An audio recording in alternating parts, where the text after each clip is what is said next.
Welcome. The BoreCore archive is a collection of slow, methodical recordings of technical processes and perfectly boring routines designed to help you relax and fall asleep. New procedures are added regularly, so don't forget to like and subscribe. Time to relax, close your eyes, and take it on down to Sleepy Town. Welcome. You are a surgical technologist, also called a scrub tech or OR tech, working in the surgical suite of a large academic medical center. Your role exists at the intersection of sterile technique, instrument knowledge, and procedural precision. You are responsible for the sterile field, the carefully established, rigorously maintained zone of surgical instruments, supplies, and surfaces that must remain free of contamination from the moment they are prepared until the moment the surgical case concludes.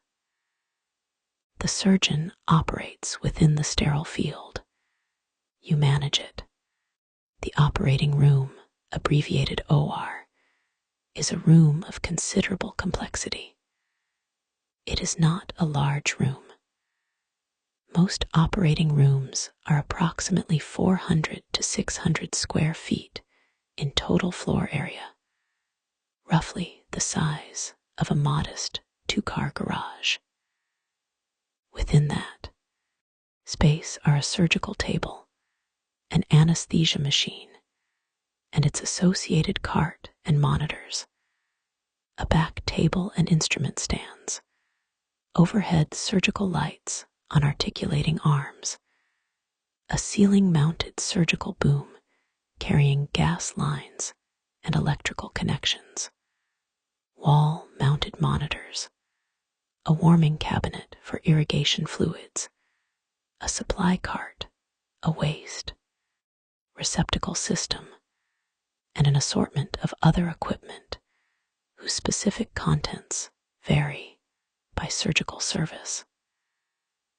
The room is engineered to support one operation at a time, completely, without requiring anything to be retrieved from outside during the case. Everything needed is either in the room or in the immediate corridor sterile supply area. The preparation of the room is the process of ensuring that this is true. The surgical suite at your institution runs 6 operating rooms simultaneously on a standard weekday, beginning first cases at 7:30 in the morning and running through to the early evening, with emergency cases continuing overnight. Each OR is serviced by a scrub tech and a circulating nurse, who together form the non-physician core of the surgical team. The scrub tech manages the sterile field and passes instruments to the surgeon. The circulating nurse manages the non-sterile environment, documents the case, retrieves supplies, and serves as the link between the sterile field and the rest of the hospital. These two roles are complementary and depend on each other. You are the scrub tech. You work closely with your circulating nurse. You have worked with this circulating nurse for 3 years and have developed the kind of professional partnership in which many things can be communicated without words. Today's surgical schedule includes 4 cases in your room. The first case is a laparoscopic cholecystectomy, the removal of the gallbladder through small incisions using a camera and specialized instruments. The second is an open inguinal hernia repair. The third is a laparoscopic appendectomy, the removal of the appendix. The Fourth is a thyroidectomy, the removal of all or part of the thyroid gland. These are 4 separate patients, 4 separate sterile setups, 4 separate counts, 4 separate preparation cycles. We will follow the first case in detail and describe the turnover process that prepares the room for each subsequent case. Your shift begins at 6 in the morning. Let us begin. You arrive at the surgical suite at 6 in the morning, which is 90 minutes before the first scheduled incision time of 7:30. 90 minutes is the minimum adequate preparation time for a case of this complexity. For more complex cases, you arrive earlier. You change into surgical scrubs in the locker room. These scrubs are provided by the hospital and are hospital laundered. You do not wear your own clothing into the surgical suite. The scrubs you wear in the OR do not leave the OR suite area. You put on your surgical shoe covers, your surgical cap, which covers all of your hair, and your surgical mask. The mask is worn at all times in the semi-restricted and restricted areas of the surgical suite. The semi-restricted area is the corridor and support spaces immediately surrounding the operating rooms, where traffic is controlled but not sterile. The restricted area is the operating room itself, and any space where open sterile supplies are present. You are entering the semi-restricted area now.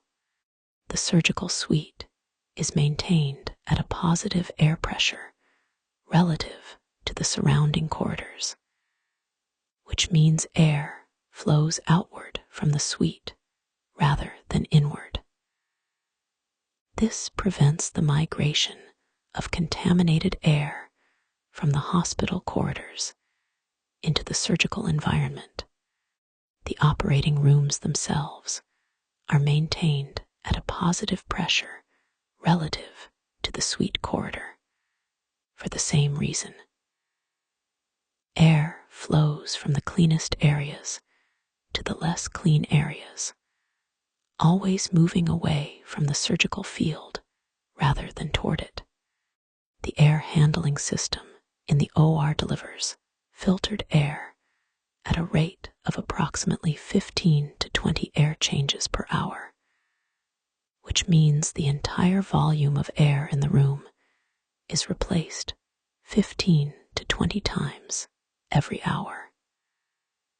The filters are HEPA filters, high efficiency particulate air filters, which remove particles of 0.3 microns, and larger with an efficiency of 99.97%. The purpose of this filtration and circulation rate is to minimize the concentration of airborne particles in the room, because airborne particles carry microorganisms that can contaminate the surgical wound or the sterile field. A room with high particle counts is a room with higher infection risk. The air handling system is always running. You do not control it. You benefit from it. The temperature in the OR is maintained between 68 and 73 degrees Fahrenheit, which is cooler than most people find comfortable in everyday settings. The cool temperature inhibits the growth of microorganisms, reduces the patient's metabolic demand during the procedure, and keeps the surgical team alert during long cases. The patient will be kept warm by warming blankets, forced air warming systems, and warmed irrigation fluids, because hypothermia in surgical patients increases the risk of complications, including infection and cardiac events. The room is cold. The patient will be warm. These are compatible. You retrieve today's preference cards from the scheduling system. A preference card is a document, usually maintained in the surgical suite's computer system, that specifies the equipment, instruments, supplies, and setup preferences for a specific surgeon performing a specific procedure. It is created and updated by the surgical team based on the surgeon's preferences, and is the primary reference document for OR preparation. Your institution uses an electronic preference card system.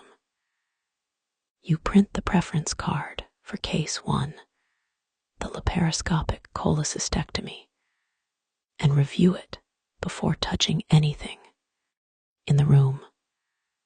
The preference card specifies the instrument sets required, the single-use supply items to be opened, the positioning aids and accessories, the suture preferences by layer and by surgeon, the equipment settings, and any special requests the surgeon has communicated over time.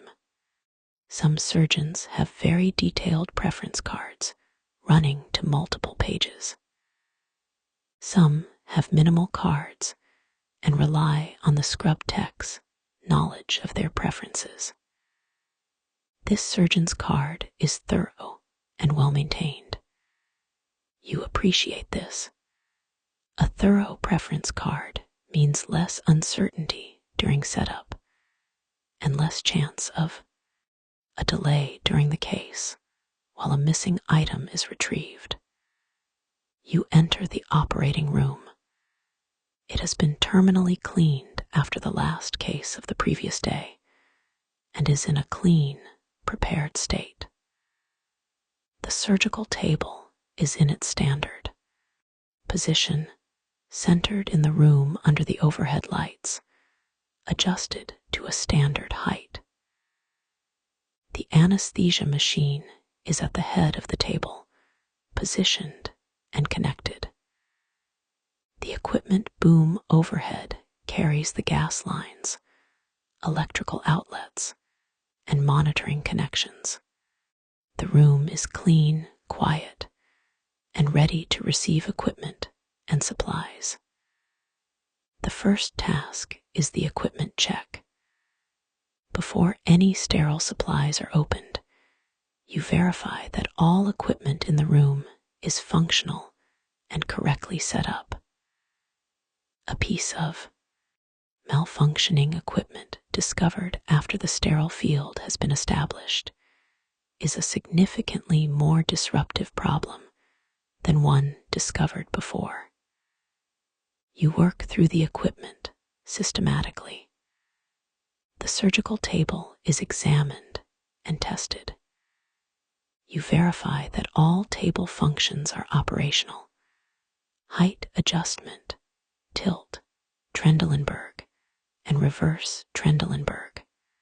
Positions, lateral tilt, and leg section adjustment.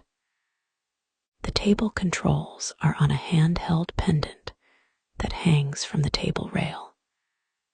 You move the table through each of its functions and confirm smooth, controlled movement without unusual sounds or hesitation. For laparoscopic cholecystectomy, you will need to put the patient in a modified Trendelenburg position with the table tilted to the patient's left, which shifts the intestines away from the surgical site and improves the surgeon's view of the gallbladder. You confirm the table can achieve this position. It can. You check the overhead surgical lights.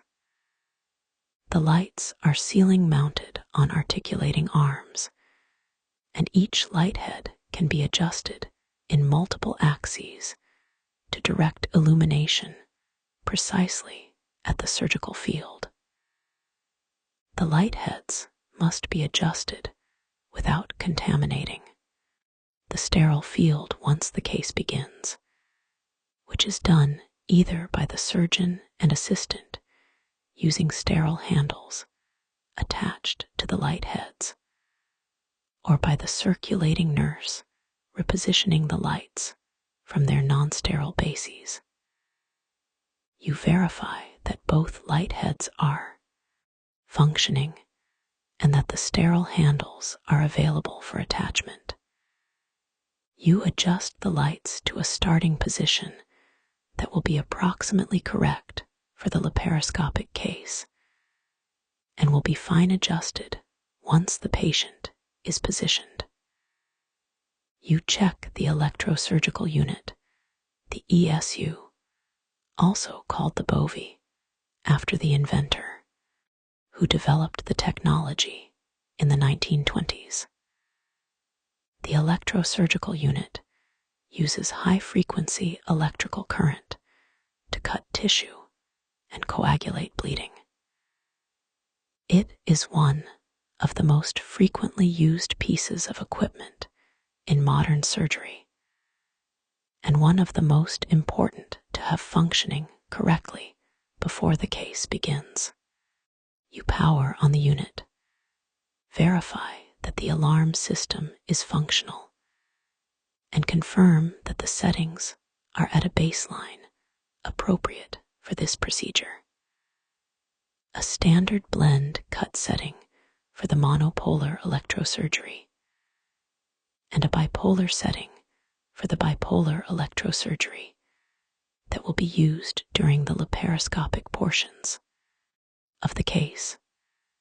The dispersive electrode, the grounding pad that completes the electrical circuit through the patient's body, is a single-use item that will be applied to the patient by the circulating nurse before draping. You verify that the correct size and type of dispersive electrode is in the room. You check the laparoscopic equipment. A laparoscopic procedure uses a camera inserted through a small incision to visualize the interior of the body, allowing the surgeon to operate through additional small incisions using long, slender instruments.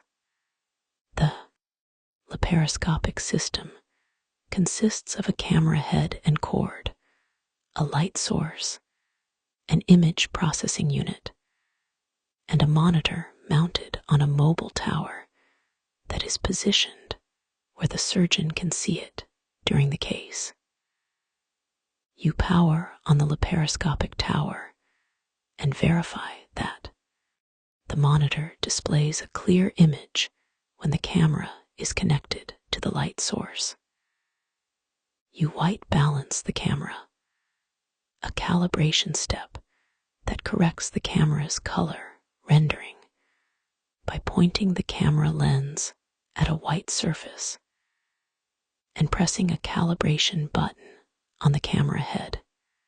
A camera that has not been white balanced produces a color-shifted image that makes tissue color assessment during surgery less accurate. You white balance it. You also verify the insufflation machine, which is the device that fills the abdominal cavity with carbon dioxide gas to create the working space needed for laparoscopic surgery. Insufflation with carbon dioxide lifts the abdominal wall away from the underlying organs, creating a pneumoperitoneum, a gas-filled space in which the laparoscopic instruments can be inserted and manipulated. The insufflator must be connected to the carbon dioxide supply, set to the correct pressure, and functioning before the case begins. You connect the insufflation tubing, verify the CO2 supply pressure, and confirm that the machine powers on and displays correctly. The target insufflation pressure for most abdominal laparoscopic procedures is 12 to 15 millimeters of mercury. You set it to 12, the starting pressure, which can be adjusted during the case. Your circulating nurse arrives at 6:20. You brief them on the preference card and the equipment status. 2 items require their attention before the room is ready. The patient warming system needs to be connected and tested, and the Bovie pad needs to be confirmed in stock.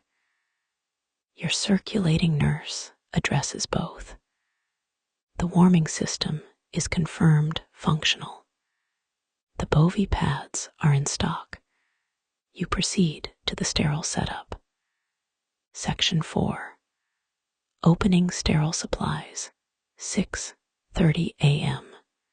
Suggested timestamp, 24:00.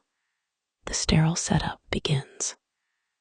From this point forward, the distinction between sterile and non-sterile is the organizing principle of every action you take in this room. You review the principles before proceeding, not because you have forgotten them, but because reviewing them before each setup is the practice of someone who takes sterility seriously enough to treat it as a discipline rather than an assumption. A sterile item is an item that has been processed to eliminate all viable microorganisms, including bacterial spores.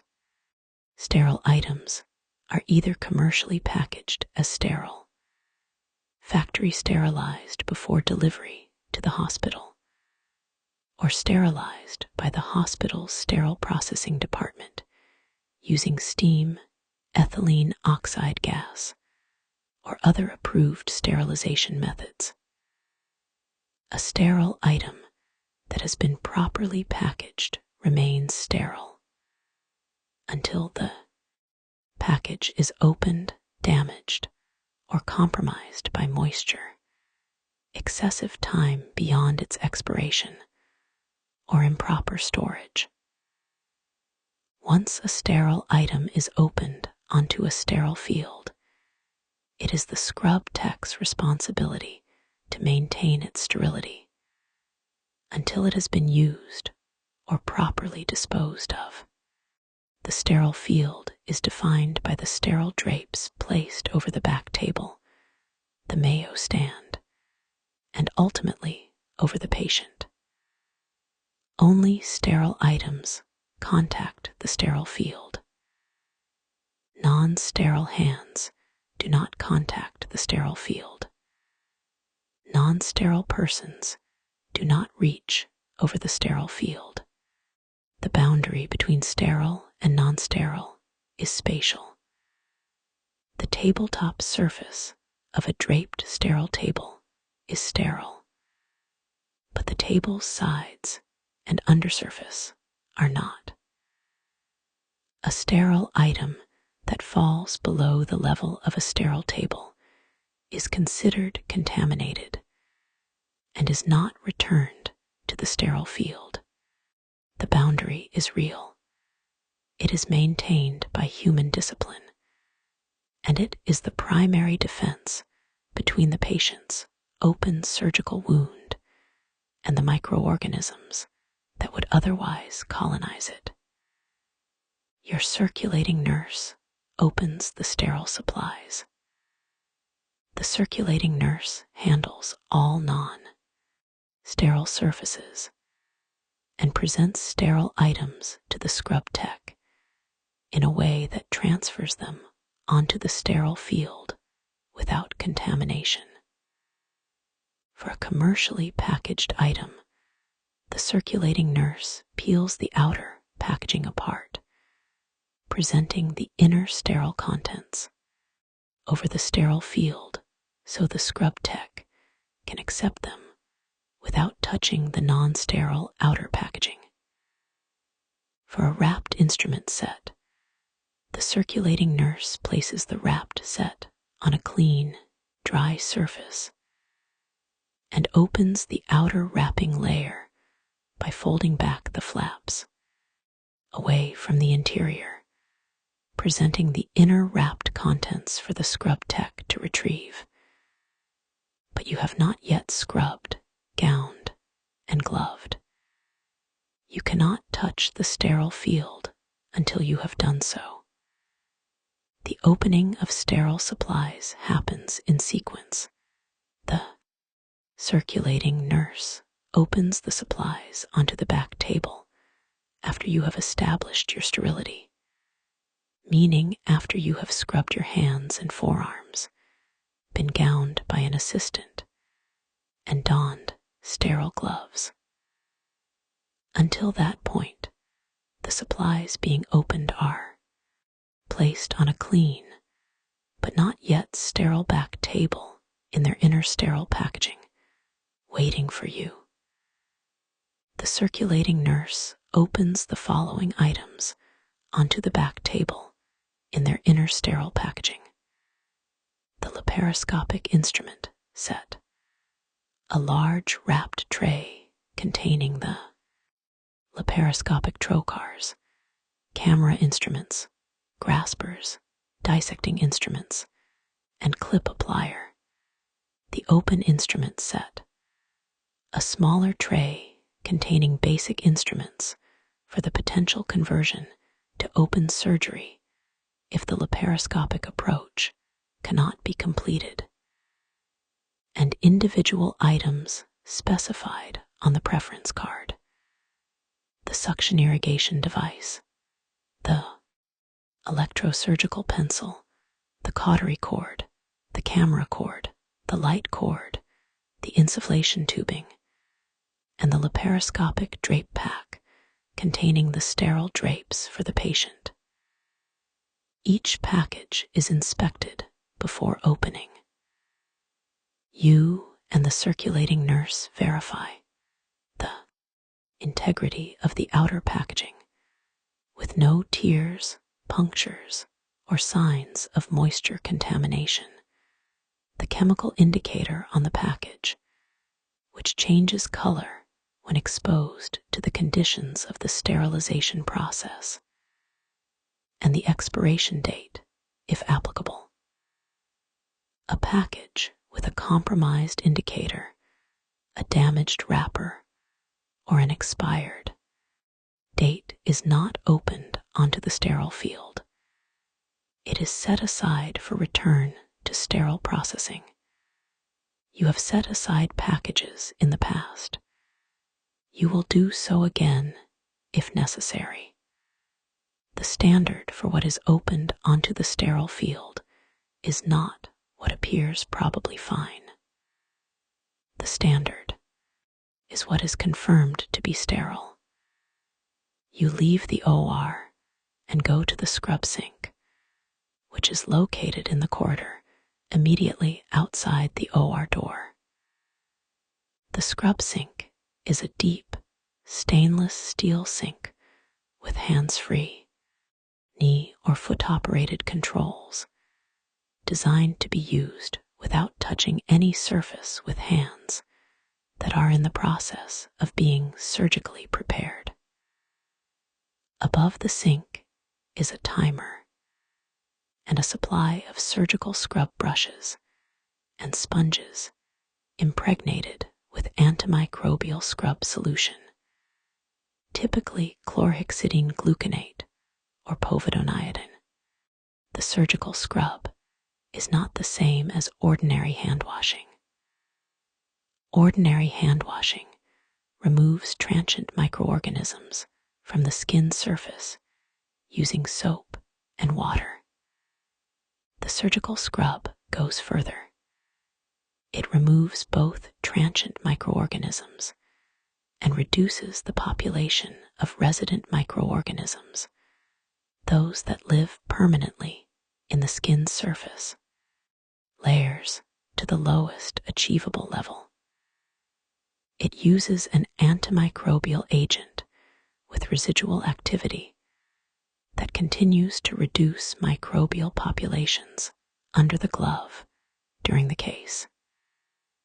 It covers the hands and forearms to 2 inches above the elbow because the surgical gown, S, sleeves may roll back during the case, and any unscaled area of skin above the glove and below the gown cuff could contact the sterile field. You open the scrub brush package without touching the brush itself, shaking it into the sink. You wet your hands and forearms under the running water. You apply the antimicrobial scrub solution from the brush to your hands and forearms, working it into a lather. You begin the counted stroke method or the timed method, depending on your institution's protocol. Your institution uses the timed method, 3 to 5 minutes of scrubbing, with the time distributed between the hands and forearms in a specific sequence. You scrub each finger, each web space between the fingers, the palm, the back of the hand, and the forearm in sequence, working from fingertips to elbow, always moving in the distal to proximal direction, meaning from the fingertips toward the elbow, never the reverse. Scrubbing from elbow to fingertips would recontaminate the more distal areas that have already been scrubbed. You pay particular attention to the subungual spaces, the areas under the fingernails, where microorganisms accumulate in numbers that basic hand washing does not adequately reduce. The scrub brush is used on the nails and nail bed. On the skin of the hands and forearms, the sponge side of the brush, sponge combination is used because abrading skin with the brush side can create microlacerations that increase rather than decrease infection risk. After scrubbing, you hold your hands above elbow level and allow the water to drain off the fingertips and down the forearms toward the elbows, not the reverse. You do not shake your hands. You do not touch the sink, the faucet, or any surface. You walk backward into the OR, pushing the door open with your back, holding your hands up, and in front of you at chest level, not touching the door, the walls, or any surface. This posture is the correct posture for a scrubbed person moving through a doorway. It is one of the more distinctive visual elements of a surgical suite. People moving through spaces with their hands raised and outstretched, like a surgeon in every medical drama you have ever seen, except that in real life, this posture is maintained from the moment of scrub completion until the moment of gowning and gloving, and not merely as an aesthetic choice, but as an infection control requirement. Inside the OR, your circulating nurse is waiting with the gown. The gown is a sterile surgical gown, individually packaged, which the circulating nurse has opened and placed on a clean surface with the front facing outward and the sleeves extended. You grasp the inside of the gown at the neck, step back from the circulating nurse and allow the gown to unfold in front of you. You slide your arms into the sleeves without touching the outside of the gown. You push your arms through the sleeves until your hands are at the cuff openings, but not yet through them. The circulating nurse ties the gown at the back, touching only the inside tie at the neck and the waist. The outside of the gown is sterile. Only the inside is touched by non-sterile hands. Gloving follows immediately. You use the closed gloving technique, in which your hands remain inside the gown cuffs throughout the gloving process, never extending beyond.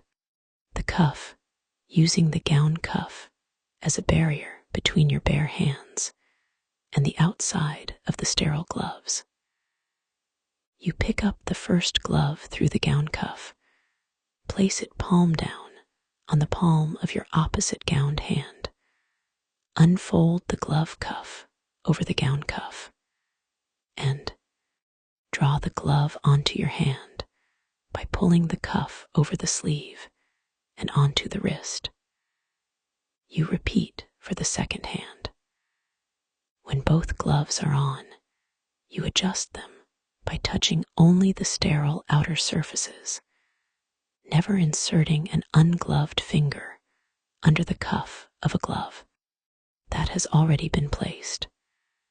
You are now gowned and gloved. You are sterile from the chest to the waist level in front, and from the glove cuff to the shoulder in both arms. Your back is not considered, sterile because you cannot observe it, and because it cannot be consistently maintained as sterile during a case.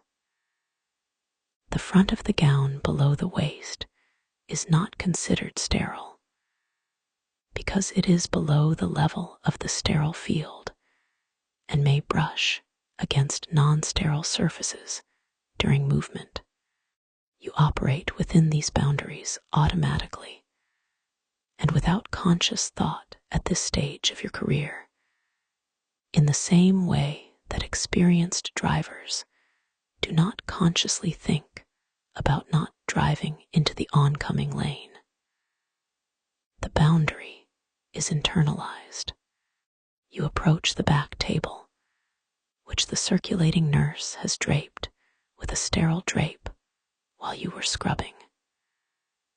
The sterile supplies in their inner packaging are arranged on the table in the configuration in which they were placed by the circulating nurse. You begin organizing the sterile field. The back table is the primary work surface of the sterile field.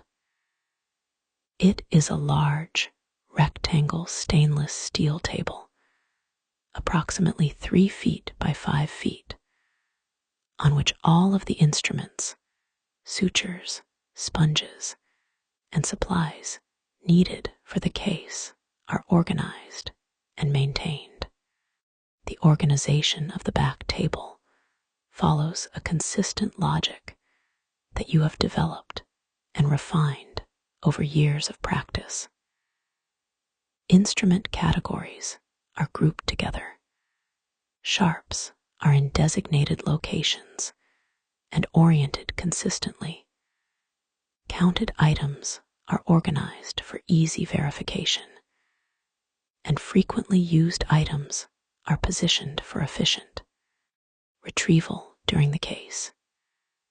You open the instrument sets onto the back table by removing the inner sterile wrappers, revealing the instrument trays inside. The laparoscopic instrument tray contains 5 trocars of varying diameters, a 0-degree laparoscope, a 30-degree laparoscope, a laparoscopic grasper, a laparoscopic Maryland dissector, a laparoscopic hook electrosurgery electrode, a laparoscopic clip applier loaded with titanium clips, laparoscopic scissors, a specimen retrieval bag, and the suction irrigation instrument. You verify that each instrument is present by checking the tray against the instrument count sheet, which is the list of instruments contained in the tray. You count each instrument and confirm it against the list. You then organize the instruments on the back table, trocars together, laparoscopic instruments in a row by type, clips verified as loaded, suction irrigation assembled and confirmed functional. You organize the sutures specified on the preference card. For this laparoscopic cholecystectomy, the preference card specifies 2-0 vicryl suture for fascial closure, 3-0 vicryl suture for subcutaneous closure, and 4-0 monocryl suture for skin closure. Sutures are specified by their material, their gauge, their needle type, and their length. Vicryl is a polyglycolic acid suture that is absorbable, meaning it dissolves over time as the wound heals. Monocryl is also absorbable. The numbers preceding the suture type refer to the gauge. A higher number indicates a finer gauge suture. 2-0 is heavier than 3-0, which is heavier than 4-0. The fascial layer requires the heavier 2-0 because fascia is a strong, fibrous tissue that must be securely closed to prevent hernia formation. The skin layer requires the finer 4-0 for a cosmetically acceptable closure. You arrange the sutures in the order they will be used. 4-0 first, because it will be used last, positioned at the back of the back table, with the 2-0 and 3-0 accessible in the order they will be needed. The Mayo stand is a smaller instrument stand that bridges over the patient during surgery, positioned at the surgeon's right hand for easy access to the instruments used most frequently during the case.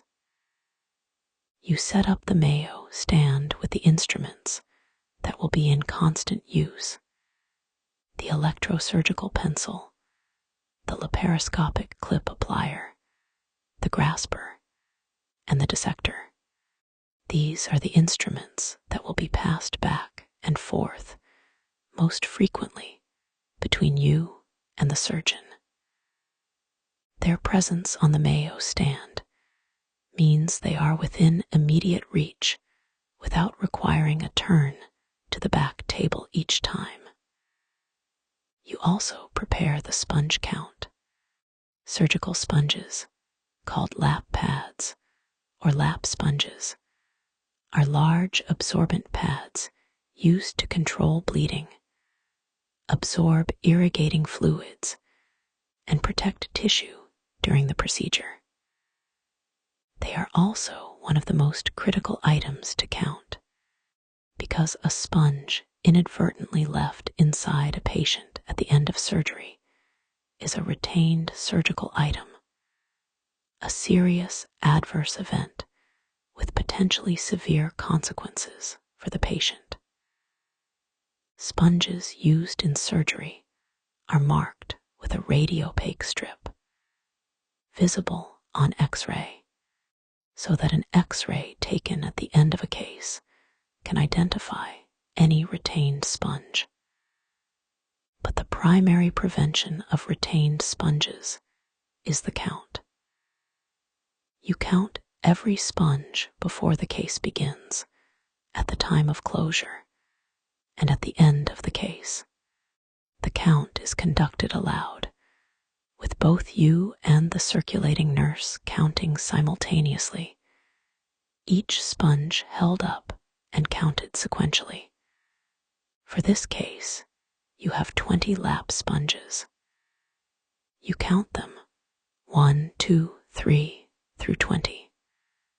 The circulating nurse records the count on the whiteboard in the OR and in the case documentation. The number is 20. You will count them again before closure and confirm that the number is still 20, accounting for any that have been used, discarded, or sent to pathology as specimens. The count must balance. The patient arrives in the OR at 7:15, transported from the preoperative holding area on a stretcher by the anesthesia team and the circulating nurse. The patient has been through the preoperative process. Their identity has been confirmed. Their surgical site has been marked by the surgeon. Their consent has been documented. Their preoperative medications have been administered. Their allergies have been verified. And their preoperative checklist has been completed. All of this has happened before they arrive in the OR. The OR team's first responsibility upon the patient's arrival is to confirm it again.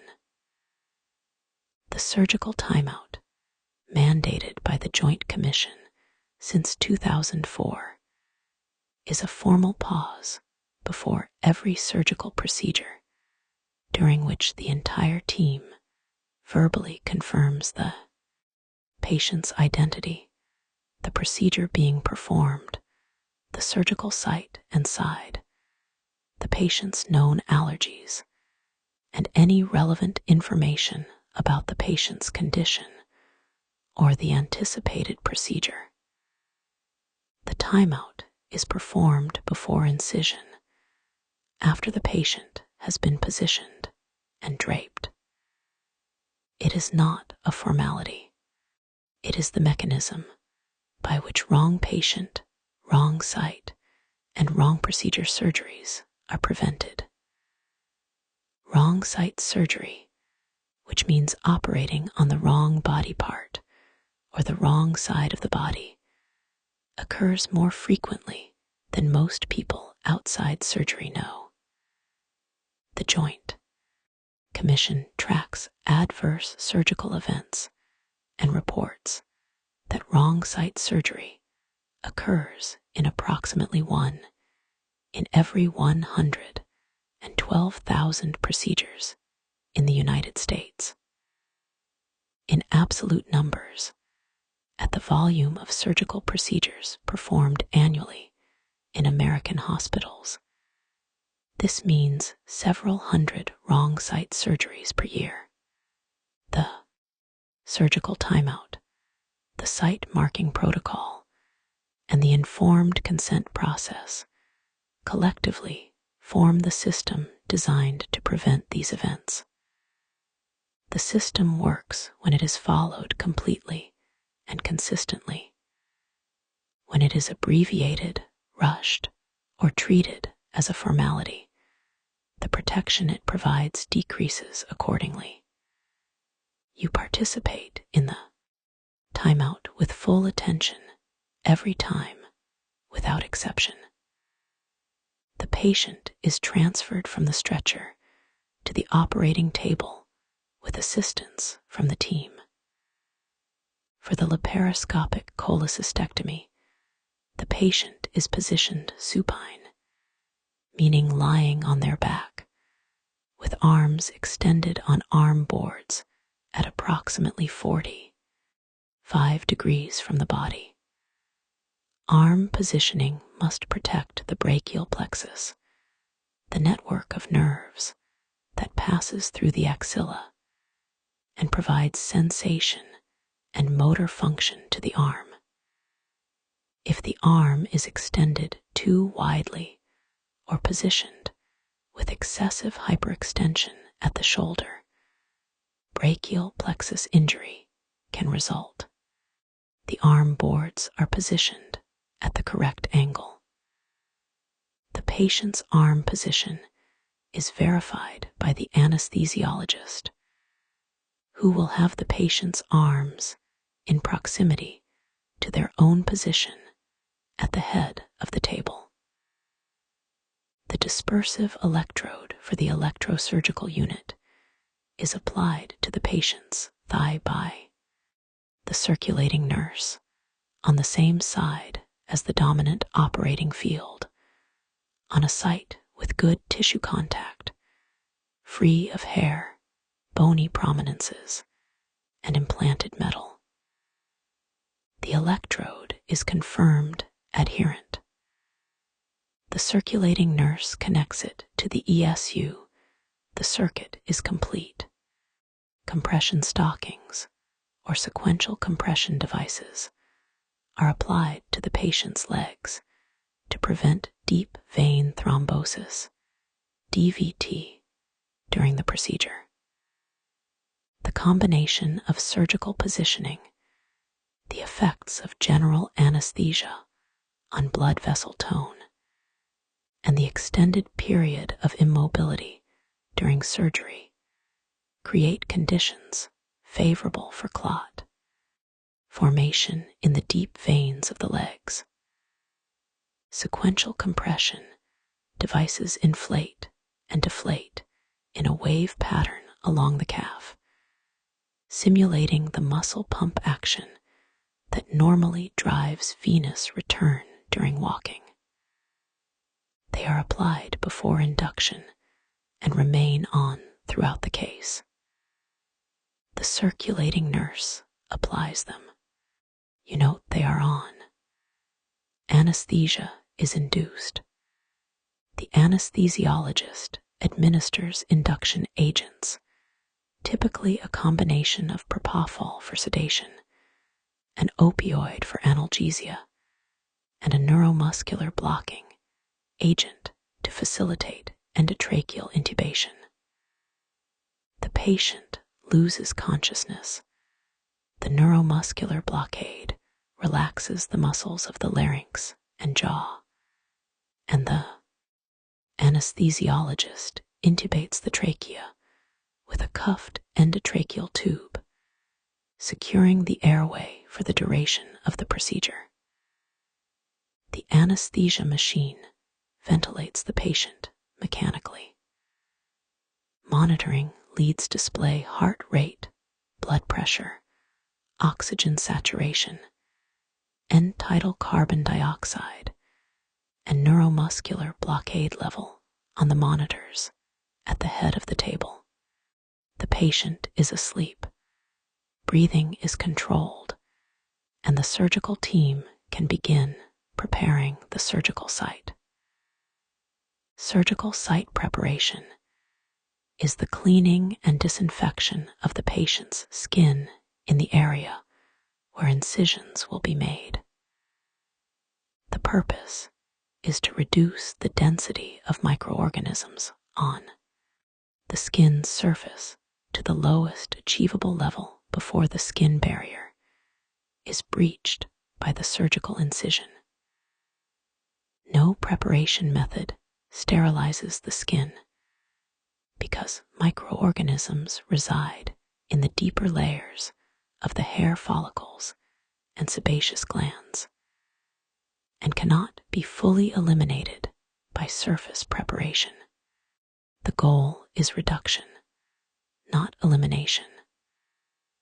The standard prep agent at your institution for abdominal surgery is chlorhexidine gluconate in a 70% isopropyl alcohol base, a combination product sold under several trade names.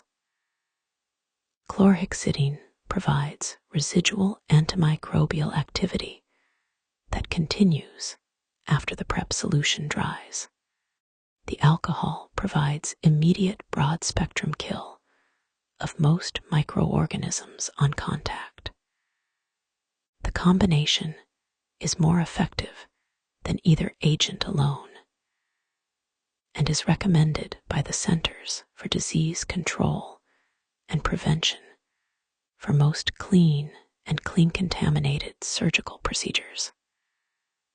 The circulating nurse performs the skin prep. They open the prep kit, which contains sterile gloves, prep sponges or applicators, and the prep solution in a sealed applicator cup or dispenser. The circulating nurse dons sterile gloves and applies the prep solution to the patient's abdomen using a back and forth scrubbing motion, beginning at the center of the surgical site and working outward in expanding circles. This pattern moves contamination away from the site of incision rather than toward it. The prep extends well beyond the anticipated incision area to cover any area that might be needed during the procedure, including the flanks and the upper abdomen. The prep solution must dry completely before draping, which takes approximately 2 to 3 minutes. A prep solution that has not dried is potentially flammable if an ignition source, such as the electrosurgical unit, is applied before drying. You wait. The patient is draped after the prep solution has dried. You provide the sterile drapes from the back table. The draping for a laparoscopic cholecystectomy uses a laparoscopic drape pack, a set of prepackaged sterile drapes configured for abdominal laparoscopic procedures.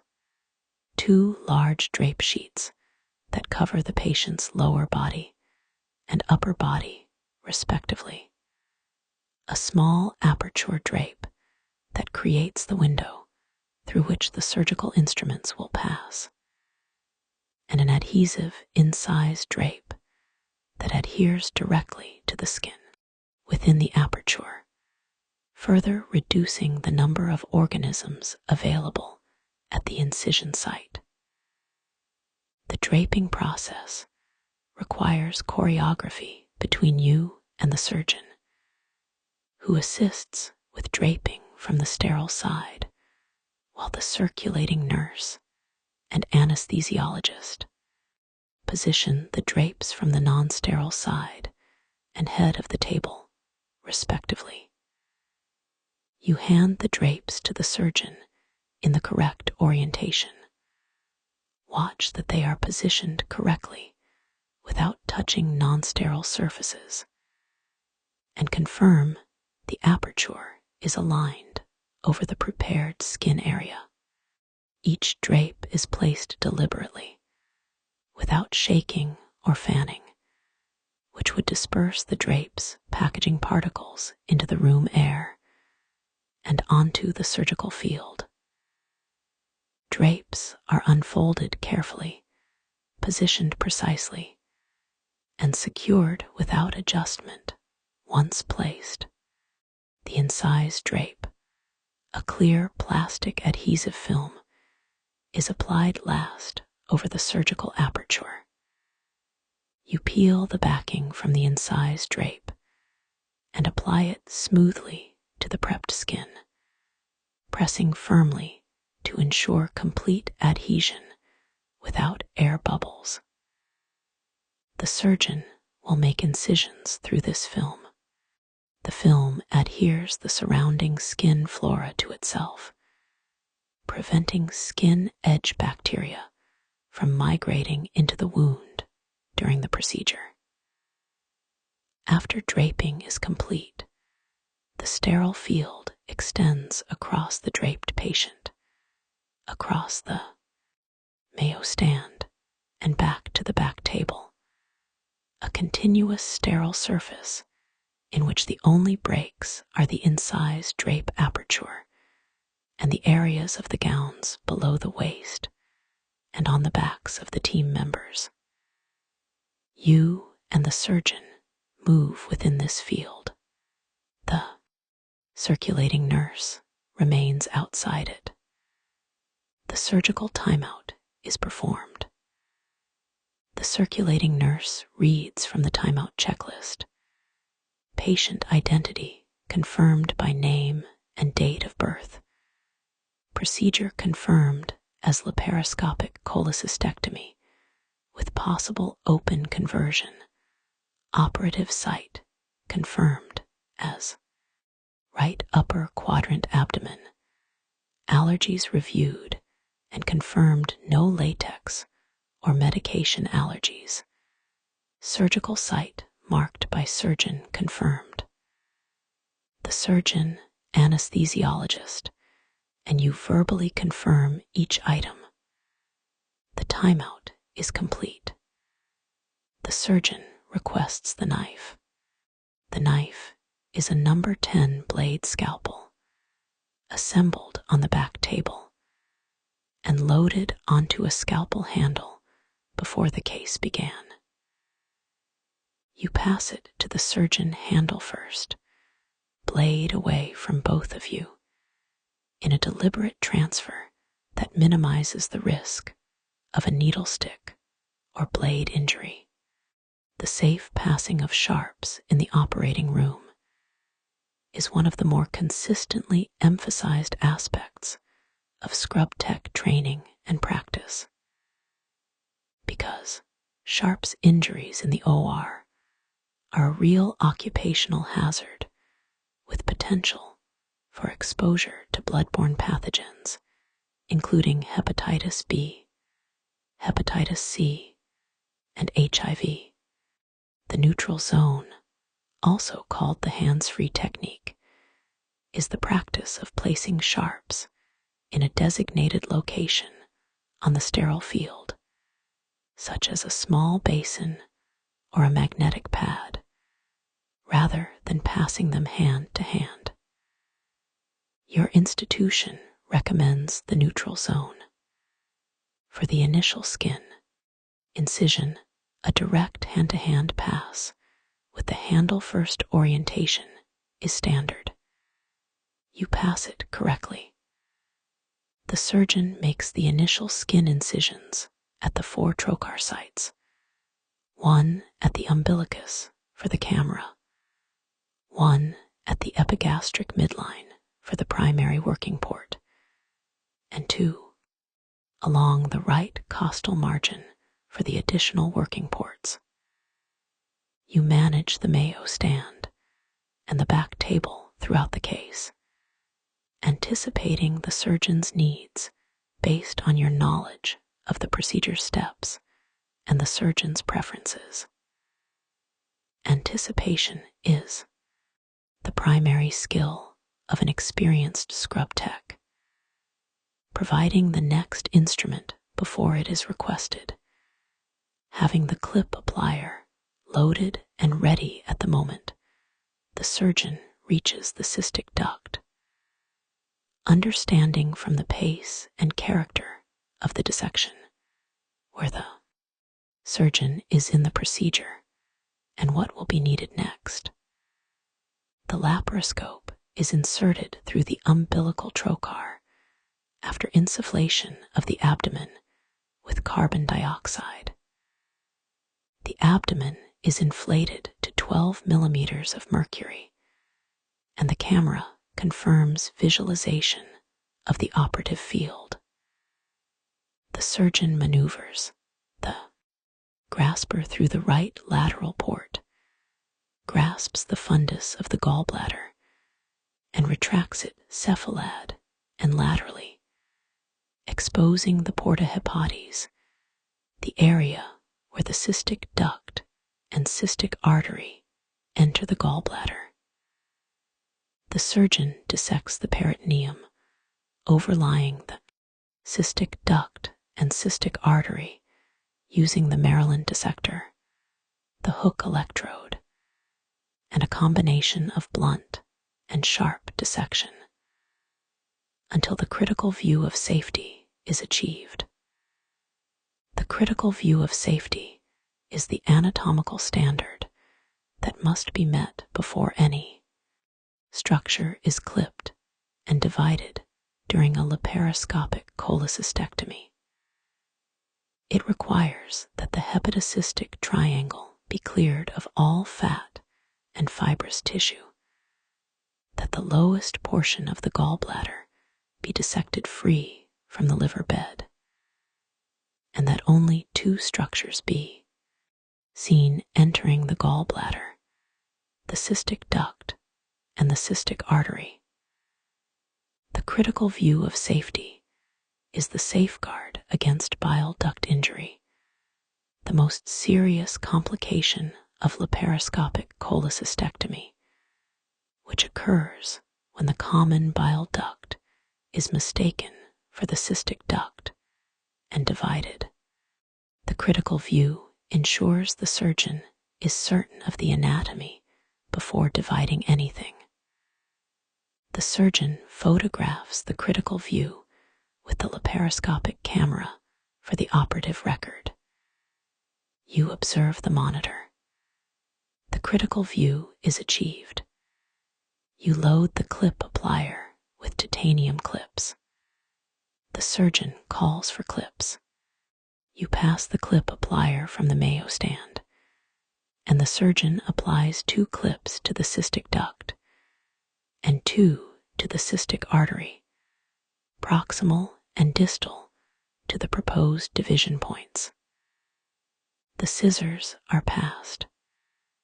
The cystic duct is divided between the proximal and distal clips.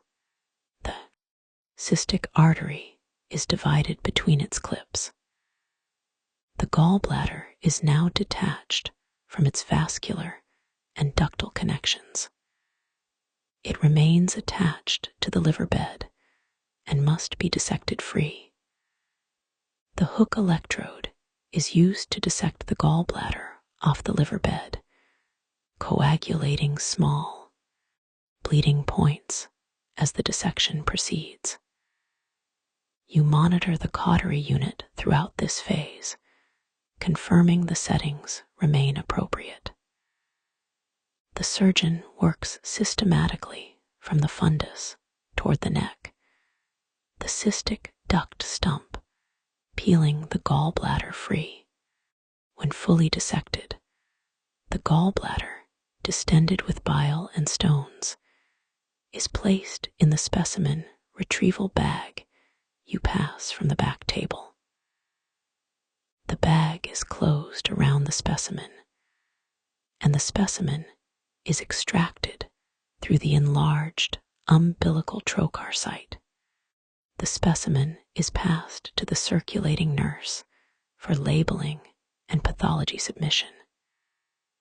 You note its transfer in your mental count of items on the field. The instruments used for specimen retrieval are set aside from the general instrument field, a practice called contamination isolation, because the specimen and its associated instruments have had contact with the contents of the gallbladder, which includes bile and potentially infected material. These instruments are not returned to the sterile field for continued use in the wound closure. Before closure begins, you and the circulating nurse perform the closing count. The closing count is a full accounting of every counted item on and off the sterile field: sponges, sharps, including needles and blades, and instruments. The count is performed aloud, with both you and the circulating nurse counting simultaneously, and the results are recorded in the case documentation. The purpose is to confirm that every item that entered the sterile field is accounted for, either still on the back table, in a used item, basin, or in the designated off-field sponge count bag. You count the lap sponges. 20 were opened at the start. 2 were used intraoperatively and are in the used sponge bag on the field. The remaining 18 are on the back table. 20 total. The count is correct. You count the sharps. The sharps count covers every needle, every blade, and every other sharp item that was opened onto the sterile field. For this case, 2 scalpel blades, one number 10 and one number 15, loaded on handles at the start of the case. Both handles are on the Mayo stand or in the instrument basin. Both blades are accounted for. 5 suture needles were opened during the case, 1 each from the 3 suture packages, opened plus 2 additional needles from a second package of monocryl, opened for the skin closure. All 5 needles are accounted for in the needle counter, a small foam block with a grid into which used needles are embedded after each suture is placed, making counting precise and preventing loose needles on the field. Instrument count. Every instrument listed on the instrument count sheet for both the laparoscopic set and the open set is counted. The open set instruments were not used in this case, but must be counted regardless, because they were on the sterile field, and a missing instrument from an unused set is still a retained foreign body risk. You count each instrument, holding it up and calling its name, the circulating nurse confirming against the count sheet. All instruments are accounted for. The count is correct. You inform the surgeon. Counts are correct. The surgeon may close. This communication is the formal clearance for closure. A surgeon who closes without confirmation of a correct count is bypassing a critical safety checkpoint. In your practice, this does not happen. You provide the confirmation clearly, and the surgeon proceeds. The trocar sites are closed in layers. The fascial defect at the umbilical port site, the largest of the 4 incisions, and the only one requiring fascial closure, is closed with 2O Vicryl using a fascial closure device, a long-handled needle driver designed to pass suture through the fascia under laparoscopic visualization. You pass the suture and the instrument as requested. The subcutaneous tissue at all 4 sites is closed with 3O Vicryl. The skin at all 4 sites is closed with 4O monocryl in a running subcuticular stitch, a stitch placed within the dermal layer that buries the suture and closes the skin without visible external suture that would require removal. Dermabond, a tissue adhesive, is applied over the subcuticular closures as a final layer of protection and to eliminate the small gaps that may remain between the skin edges. The final sponge, sharp, and instrument count is performed at skin closure. All counts are correct. The case is concluded. The surgeon steps back from the table. You remain at the field until the drapes are removed and the instrument counts are confirmed complete. You will then begin the case turnover. The case turnover is the process of returning the operating room to a state ready for the next surgical case. It is measured in minutes at your institution. Because the efficient use of OR time is a significant operational and financial concern for the hospital, and delays in turnover accumulate across a surgical day into significant schedule slippage. The target turnover time at your institution for a standard case is 25 minutes. This is achievable with a coordinated team and practiced efficiency. It is not achievable through rushing, which produces shortcuts, and shortcuts in the operating room produce problems. Turnover begins while the patient is still in the room. Before the patient leaves the OR, you break down the sterile field. You remove and contain the used instruments from the back table and Mayo stand, placing them in covered instrument transport trays for return to sterile processing.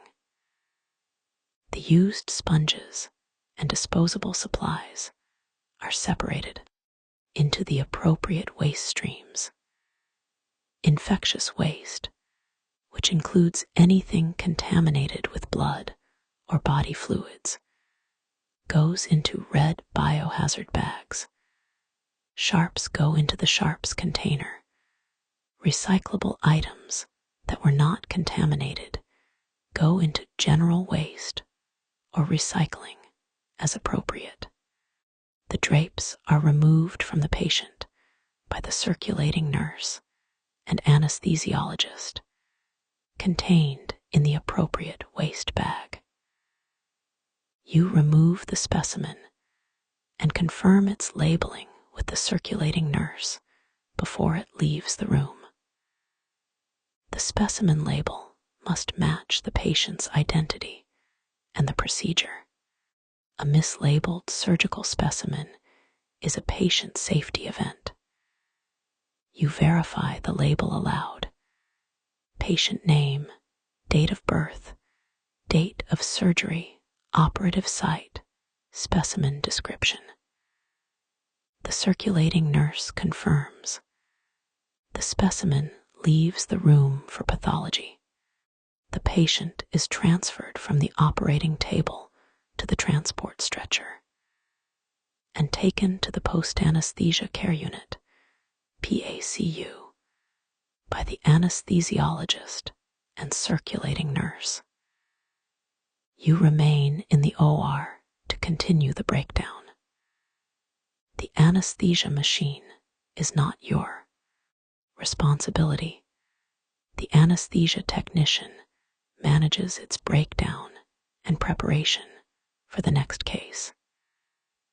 Your responsibility is the surgical field and the instruments.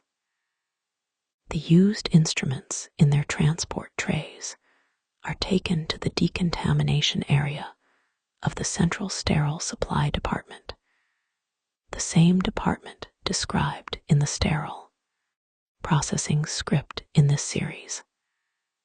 They will be cleaned, inspected, packaged, and sterilized before they are returned to use. The cycle from use to return to use typically takes 4 to 8 hours, which in a busy surgical suite means that instrument sets must exist in sufficient multiples to support the day's case load without waiting for the same set to complete the reprocessing cycle. Your institution maintains 3 sets of each standard instrument configuration, allowing 2 sets to be in use or turnover while the third is being reprocessed.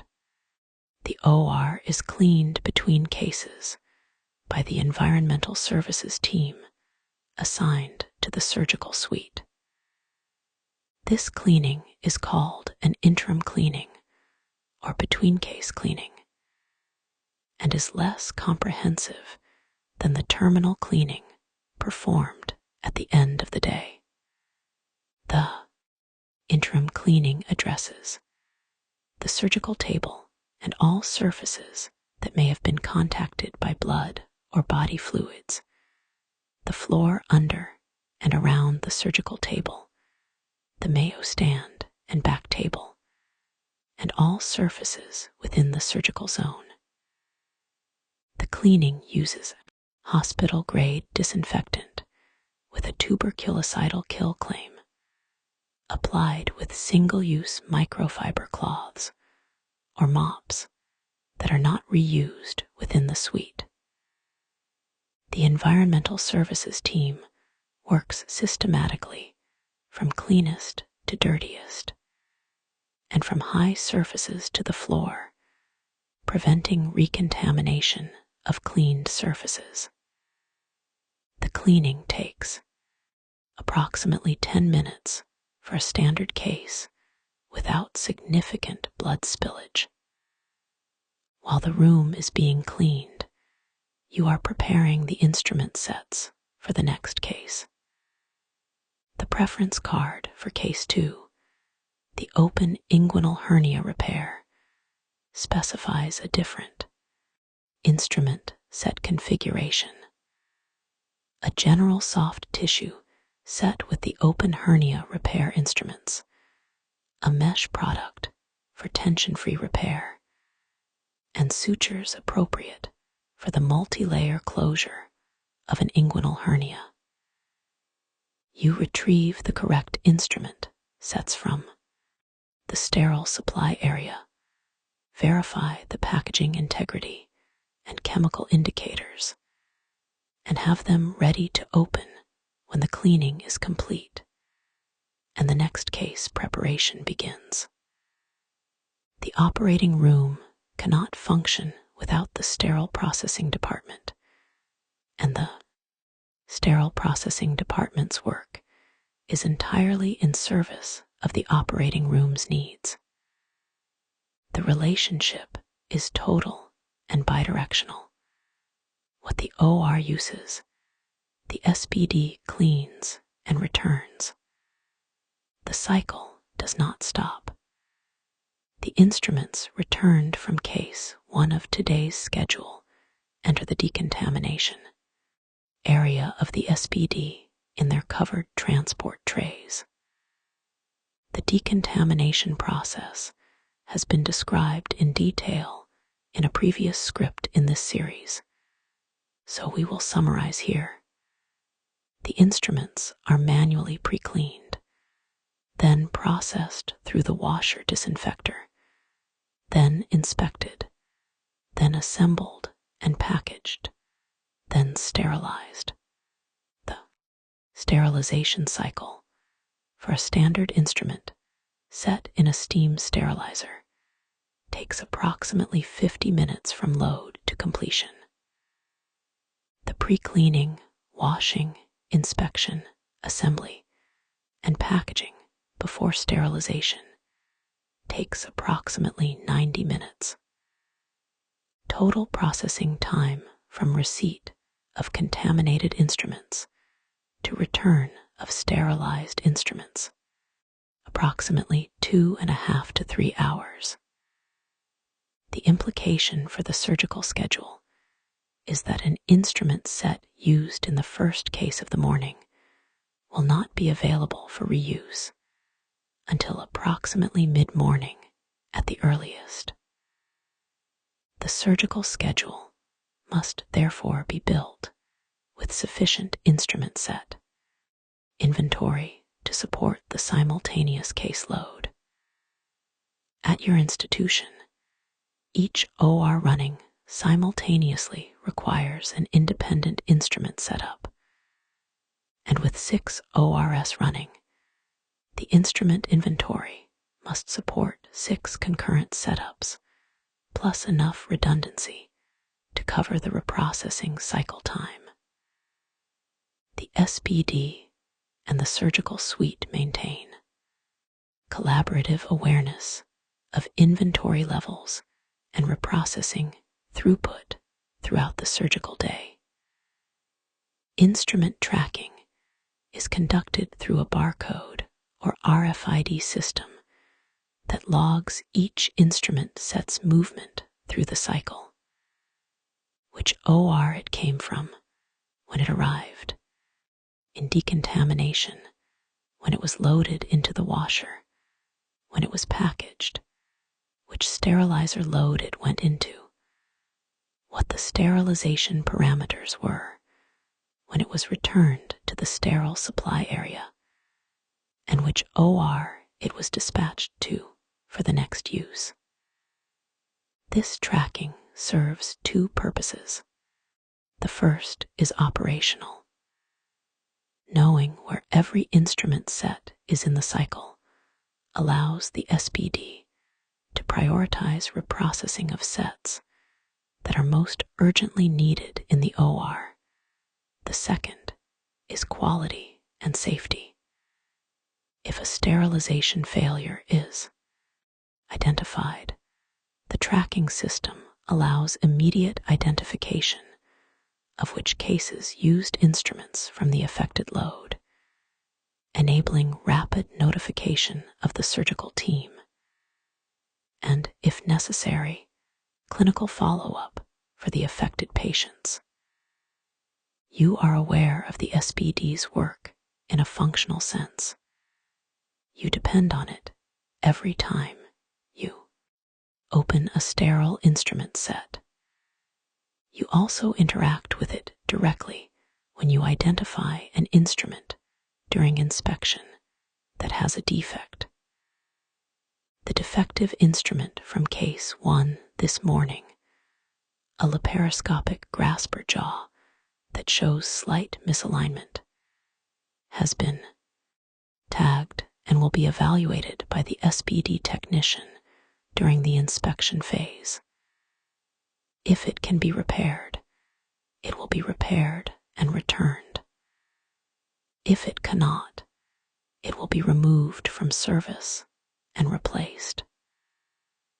The tagging system ensures that a defective instrument does not return to the OR without resolution of the identified defect. You tagged it. The system will handle it.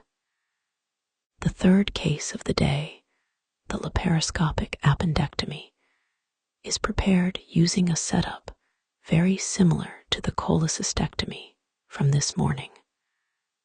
A laparoscopic instrument set, an insufflator, a laparoscopic tower with camera and light source, and a specimen retrieval system. The fourth case, the thyroidectomy, is different in character and illustrates the range of preparation requirements across surgical specialties. The thyroidectomy is a head and neck surgery case performed with the patient supine, with the neck extended over a shoulder roll to expose the anterior neck. The instrument set is a fine dissection set with smaller, more delicate instruments than those used in abdominal surgery. Fine scissors, small retractors, delicate hemostatic clamps, and nerve hooks for identifying and protecting the recurrent laryngeal nerve, which runs in close proximity to the thyroid, and whose injury during thyroidectomy causes voice changes, or in bilateral injury, airway compromise.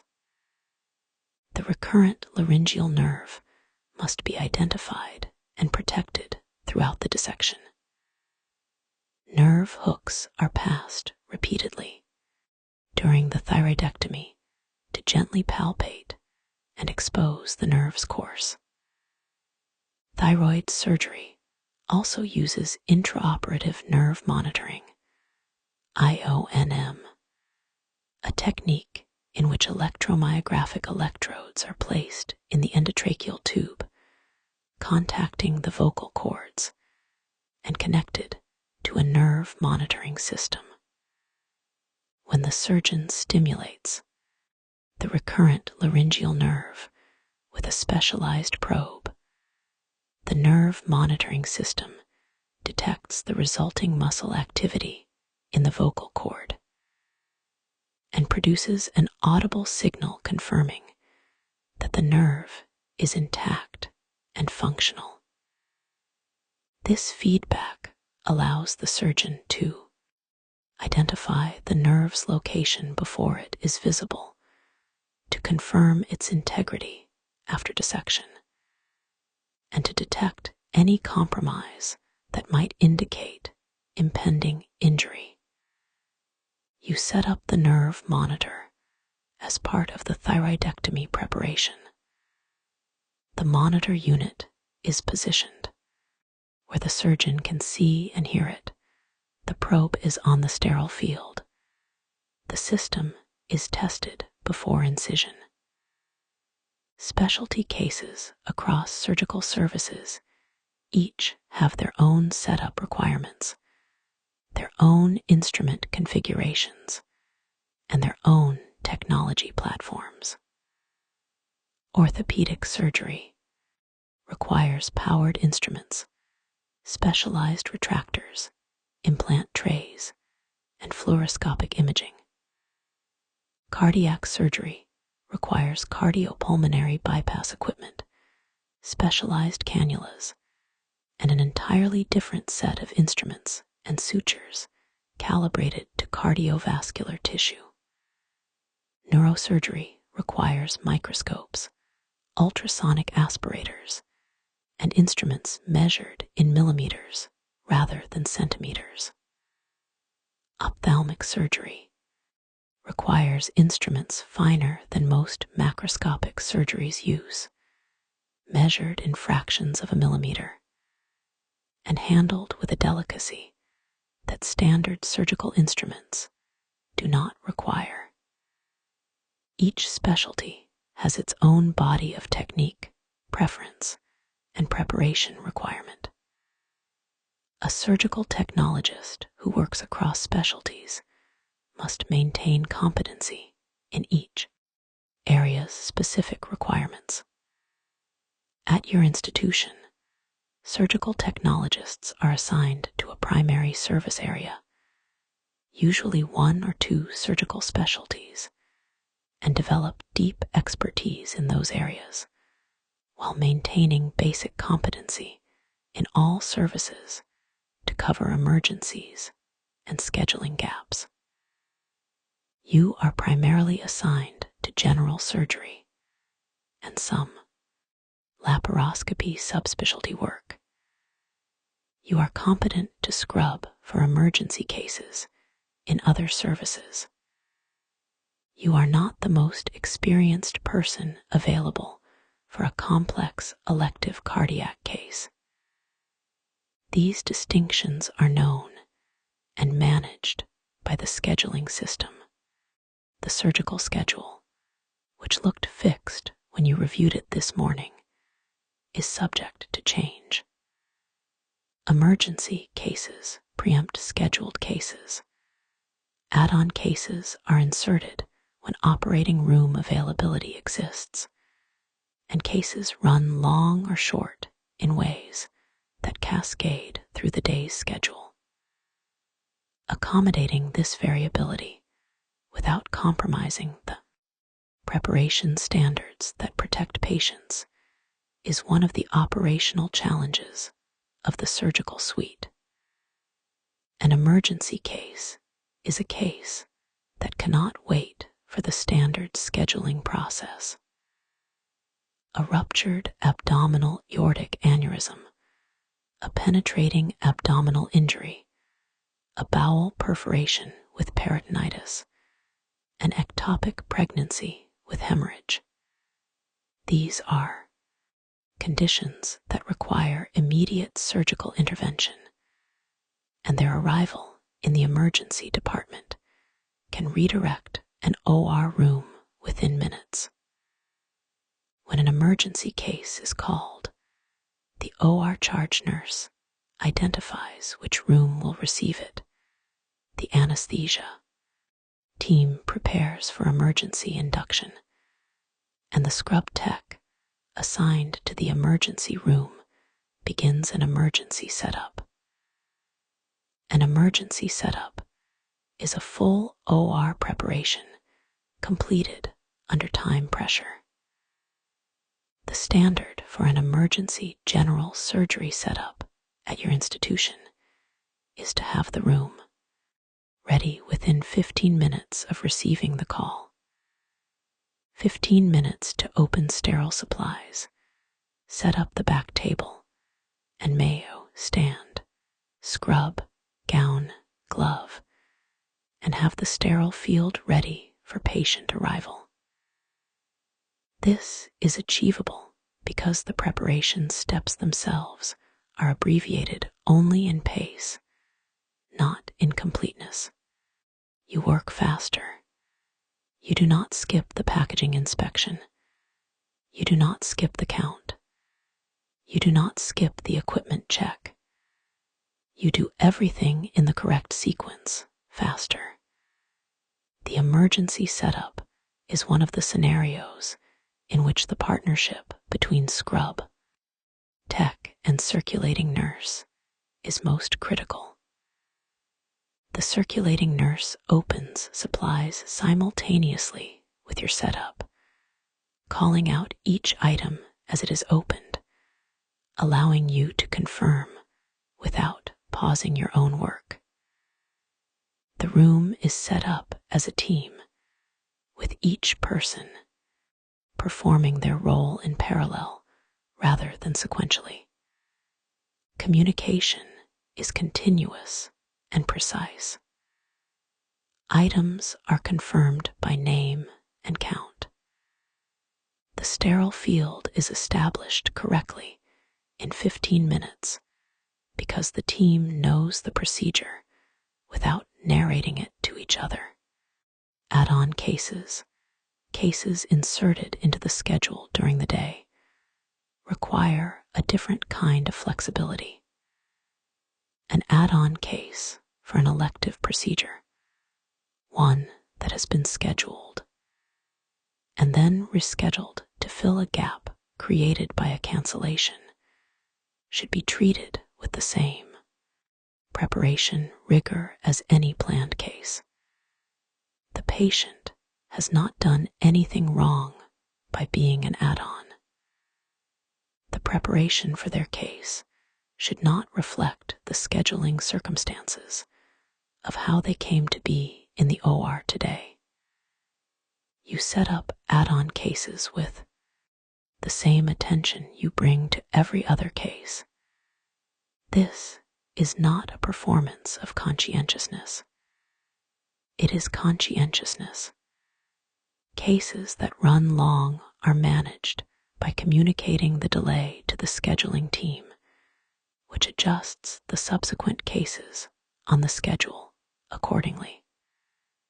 When a case runs beyond the scheduled block, the scrub tech assigned to the next case may begin preliminary, non-sterile preparation in a parallel room if one is available. The key constraint is that the sterile setup cannot begin until the previous case's room is available, because the next setup requires the cleaned and prepared room. The surgical schedule is a system with dependencies, and a long case early in the day creates dependencies that propagate through every subsequent case. This is known and managed. It is not always smooth.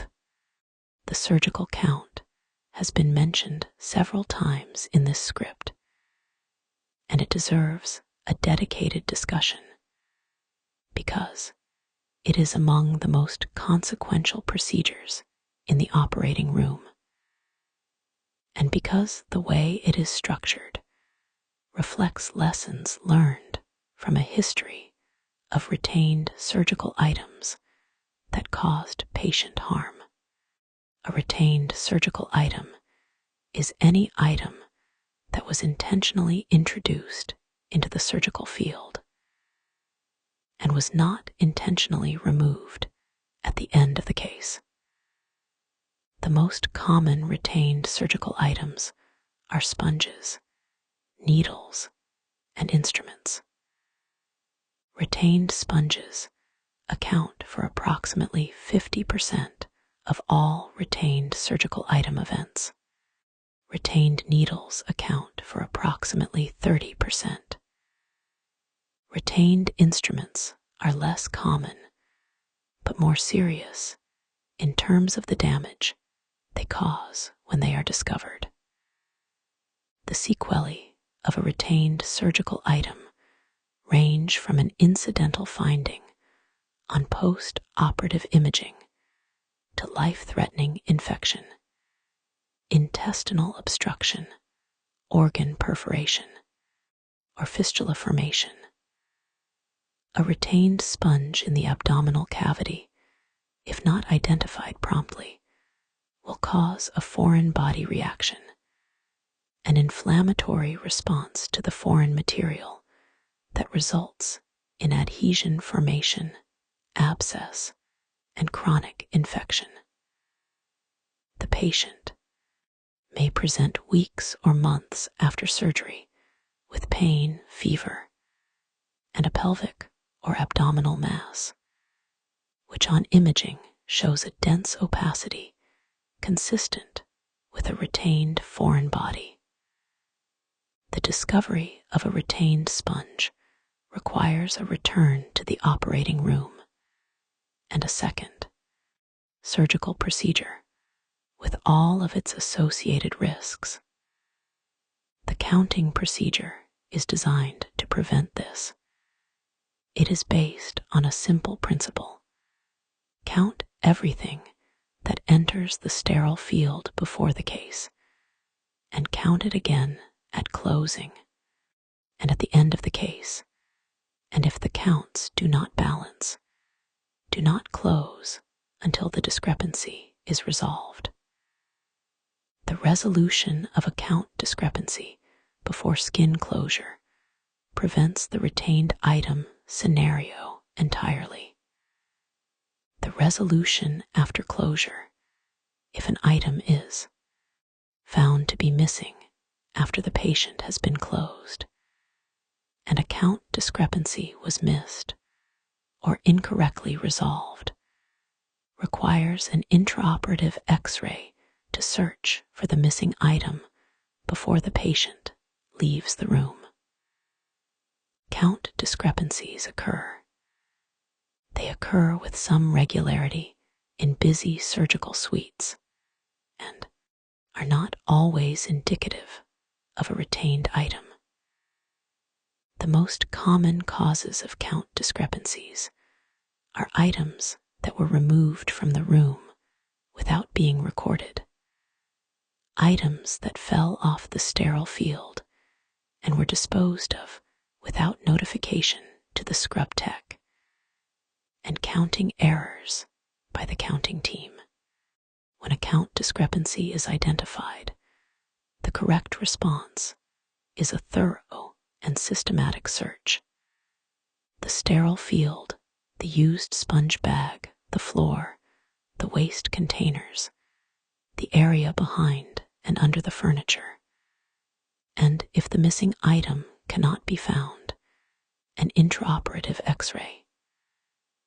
The intraoperative X-ray is read by the radiologist immediately before the patient leaves the room to confirm the presence or absence of a radiopaque item within the patient's body.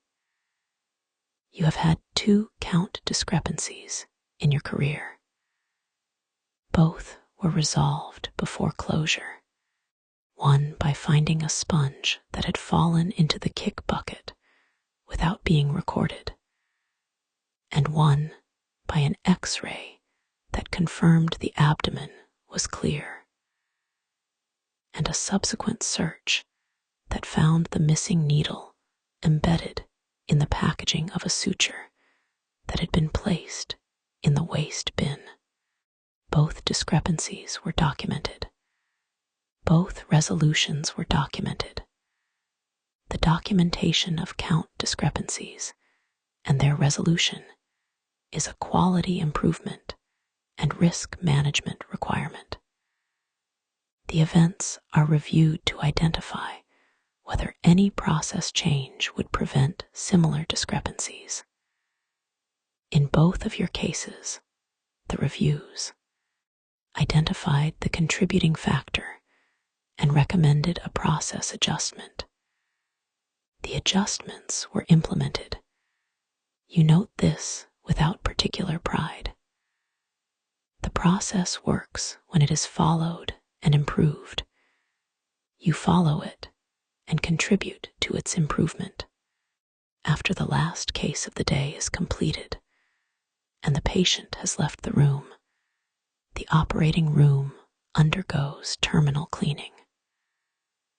Terminal cleaning is more thorough than the between-case interim cleaning and is required at the end of every surgical day in every operating room that was used.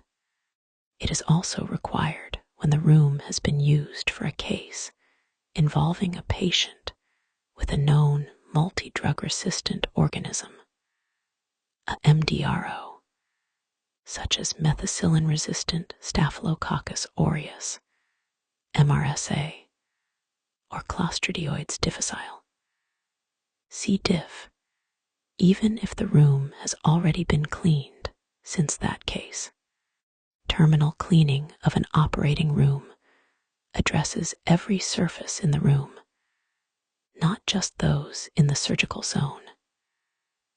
The ceiling, the walls, the light fixtures, the equipment booms, the surgical lights, the anesthesia machine and cart, the monitors and their cables, the surgical table in all its adjustable positions, the floor, the baseboards, and the door handles are all cleaned with the hospital-grade disinfectant.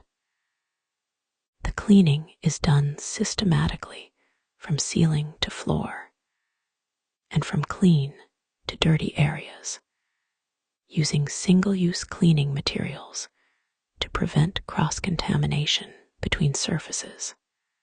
The environmental services team performing terminal cleaning uses a checklist to document that each surface has been cleaned.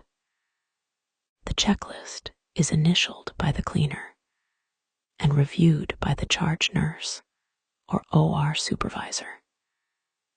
In some institutions, adenosine triphosphate, ATP, bioluminescence testing is used to verify the effectiveness of the cleaning.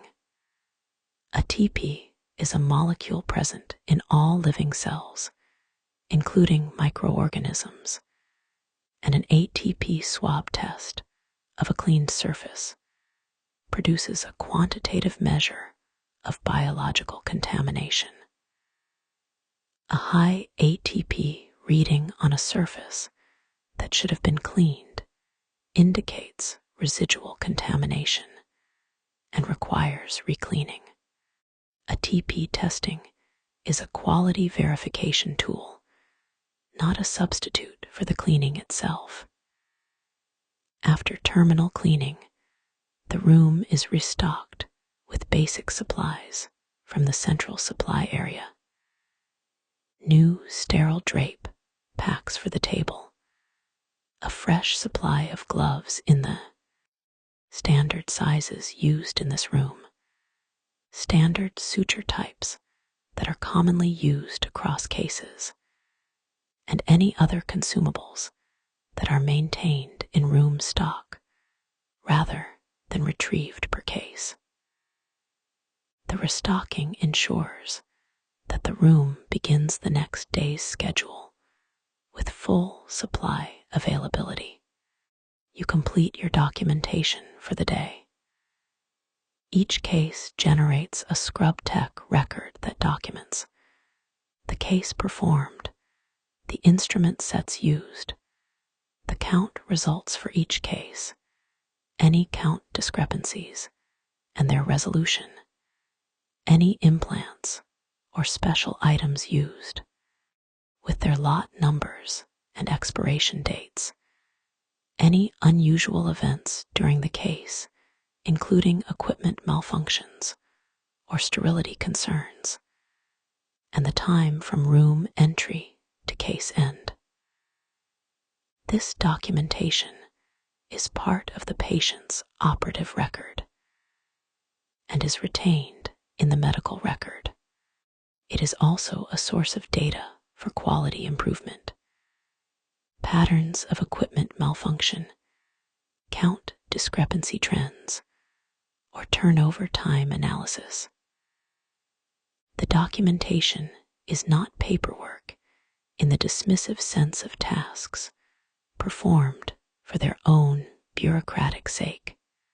It is the record of what happened in this room today and the data from which future improvement is derived.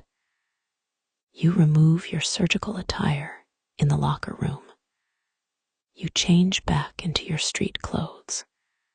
You have been in the surgical suite for approximately 10 hours. You have completed 4 cases, 4 sterile setups, 4 full counts, and 4 case turnovers. You have passed hundreds of instruments, managed the sterile field through 4 procedures, and ensured that 4 patients received care in an environment that was prepared correctly for them. None of these 4 patients know your name. This is correct. This is how it should be. The preparation of the operating room is not a thing that is meant to be noticed by the patients who benefit from it. It is meant to protect them without their awareness, in the same way that a well-maintained building, infrastructure, protects its occupants without requiring their attention or their gratitude. You have completed a day of operating room preparation and surgical case management. During this day, you reviewed preference cards for 4 cases, conducted equipment checks for each room setup, opened and verified sterile supplies following established protocols, performed a surgical scrub, gowned and gloved using closed gloving technique, organized the sterile field on the back table and Mayo stand, participated in the patient positioning and preparation for each case, performed pre-incision and closing counts for each case with confirmed correct results, passed instruments throughout 4 procedures, managed the sterile field through each case, broke down and prepared for turnover after each case, identified a defective instrument and removed it from service, participated in the surgical timeout for each case, and completed documentation for all 4 cases. The terminal cleaning of the room has been completed by the environmental services team. The room is ready for tomorrow. The operating room as a concept is approximately 150 years old.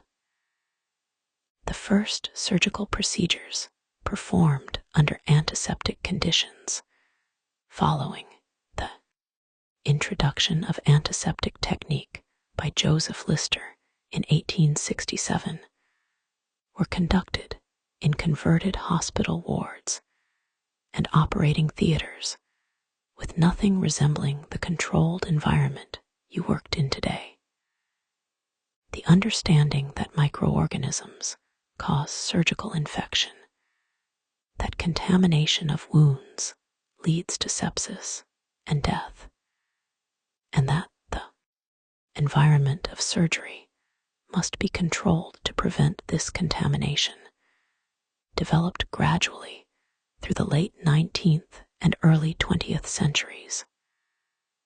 The sterile technique you use, the scrubbing, the gowning, the gloves, the draping, the counting, the air handling, the instrument sterilization, is the accumulated product of a century and half of surgical science, patient safety research, and hard-won clinical knowledge about what happens when the standard is not maintained.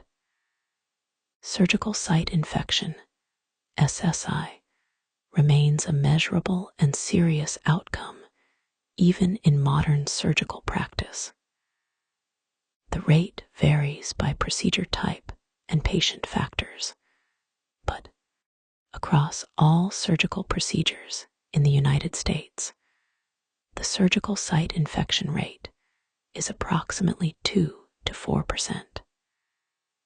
In absolute numbers, at the volume of surgery performed annually, this represents hundreds of thousands of surgical site infections per year, each one causing patient suffering, prolonged recovery, additional treatment, and in some cases death. The operating room preparation protocols that are the subject of this script exist to reduce this rate. Every preparation step that is performed correctly contributes to this reduction. Every step that is abbreviated, rushed, or omitted increases the risk.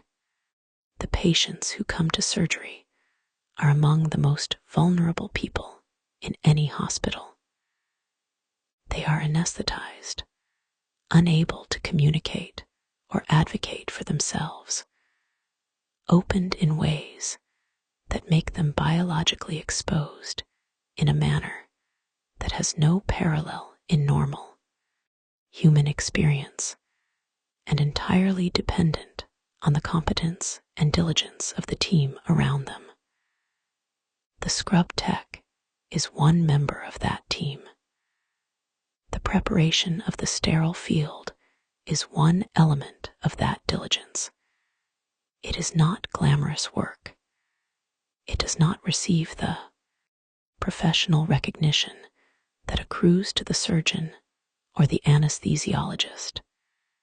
It is essential, and it is done well by people who understand exactly what they are protecting and exactly who they are protecting it for. Good night. The room is clean. The instruments are in sterile processing. Tomorrow's schedule has 6 cases starting at 7:30. You will be here at 6.